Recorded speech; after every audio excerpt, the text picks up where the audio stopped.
Let me start first by welcoming you in this program, and thank you very much for being with us.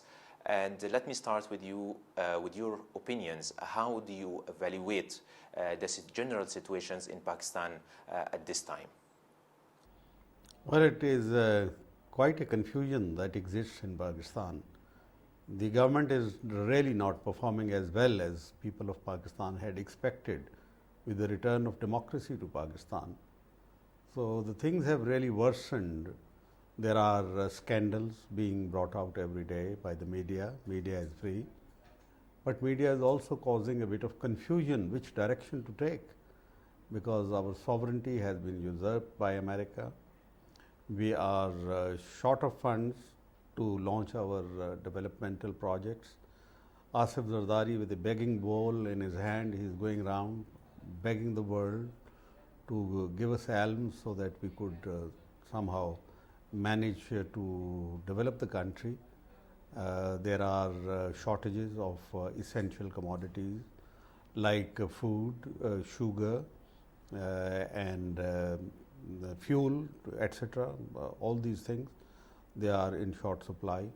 In fact, they are not in short supply, but because of the hoarding that has been done by the influential people, among them mainly the top politicians of the country, both from the opposition as well as from the government. So all in all, it's a very difficult situation. Externally, the Americans are putting pressures on Pakistan. Indians are trying to twist our arm, and they are trying to get the world community on board with them to blame Pakistan for spawning terrorism. So Pakistan has acquired, with regard to terrorism, three different personalities. One is that we are a frontline state against terrorism, and we have made enormous sacrifices in blood and money, in psychological confusion that has been caused. The second aspect of personality in this regard is that we are victim of terrorism. We are being attacked every day, suicide bombings and things like that. Luckily, there has been a little bit of let up ever since the military operation in Swat. But there is another pressure coming on Pakistan that we should go into Waziristan. The third aspect of this personality is that we are the breeding ground for terrorism. So there are three personalities of Pakistan in this regard, and this has really shifted the focus from the main national issues, the issue of sovereignty, the issue of freedom, if I would like to say. And Americans are now coming in with the contractors, Z Worldwide, which is the new name for Blackwater, and there are other, Dynacorp, for instance, which is headquartered in Kabul, but it is carrying out operation in Pakistan. Pakistan's nuclear program is under the evil eye of America, of the Jews, Zionist Jews, particularly Israel and India. All three of them are in collusion to snatch it from us by hook or by crook, by initially putting pressures on Pakistan. So there is a general erosion of confidence within Pakistan. The military is doing its best. I think the only saving grace in this regard has been successful military operation in Swat, where now it is no secret that was the Mossad and the RAW and the Afghan intelligence under the umbrella of the Americans who were actually funding, financing, and even providing suicide jackets, etc. to these people.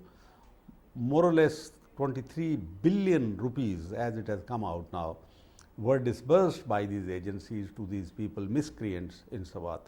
Now, this was for a purpose, and the purpose was A, to engage Pakistan Army on the western border, so that Indians feel relief on the eastern border, which has been our traditional front, and secondly, to defame Islam, defame Sharia, defame Jihad, and defame Taliban. So they were widely successful in this. Now we'll have to see from where do we go from here. At this point,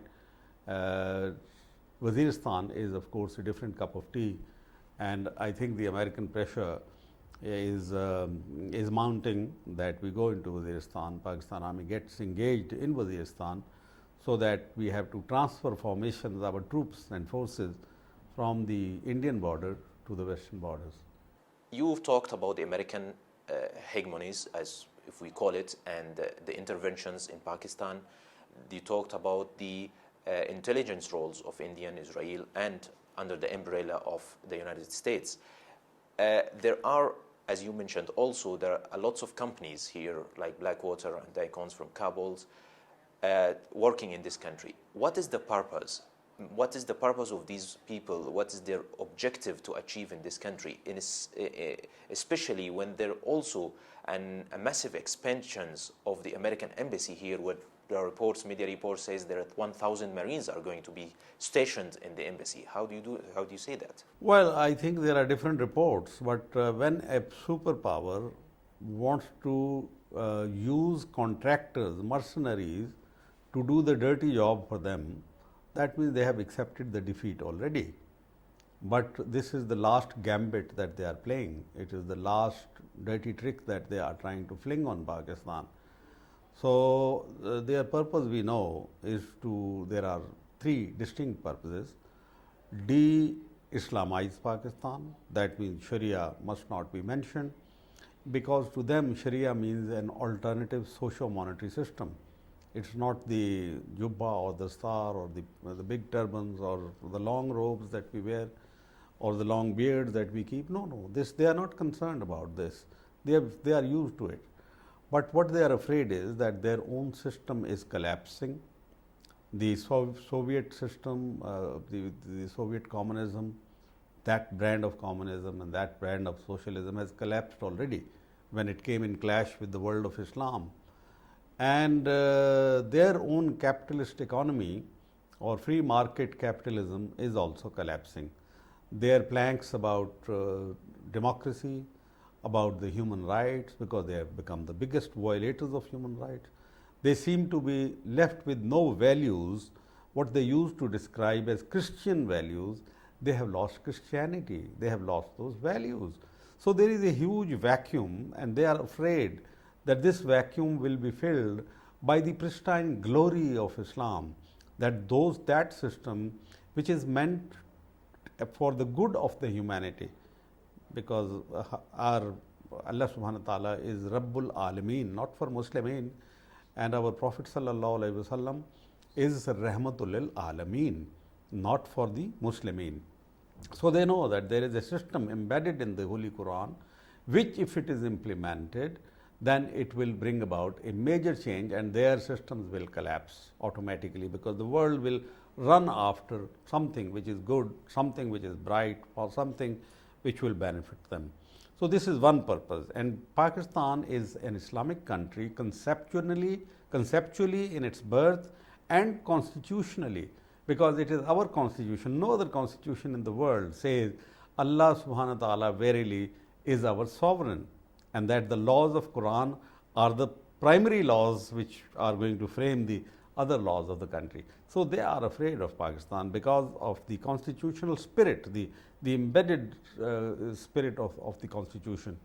Second is our nuclear program. Israel and India are both mortally afraid of nuclear program, because the kind of excesses that they are doing, the kind of cruelty and the human rights violation, grabbing somebody else's land, killing their children, doing everything which is against the grain of the human psychology. So they know they are guilty. They are the original sinners, and like all sinners, they are afraid that someday their sins will come back, visit them in a different form, in a shape.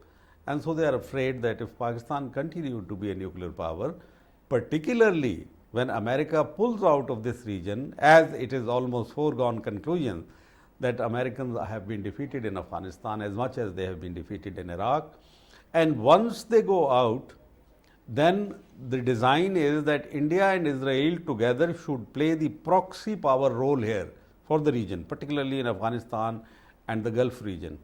So that proxy power role they cannot play as long as a Muslim country, a very powerful country like Pakistan, constitutionally Islamic country, is armed with a nuclear weapon. So they have to denuclearize. And finally, Pakistan Army is a very potent force. It is cohesive, it can keep the country together, and its latest performance in Swat has shown the efficacy of Pakistan Army, that what a good force it is. So, this disturbs them a lot. So, if I were to sum up for you all this what I have said, denuclearization, de-Islamization, demilitarization, and add to it that they want to de-link us from China, because China they deem to be their future enemy, and if India is to play the proxy power role for the region, then Pakistan must be under the hegemony of India, not only under the hegemony of America globally, but regionally it is India which is being prompted, which is being pumped up, which is being prepared for a role, and that role they cannot play if Pakistan is nuclear, if Pakistan has close linkages with China, which is right behind our back. So, these are the objectives very clearly, and in order to do that, now they are trying to get around our nuclear capability. They know that by an outright attack, if they put in even 100,000 troops or more on Pakistani soil, they will get a bloody nose. They can't do that. It's not Afghanistan. Pakistan has a very powerful military force. It's a very big nation.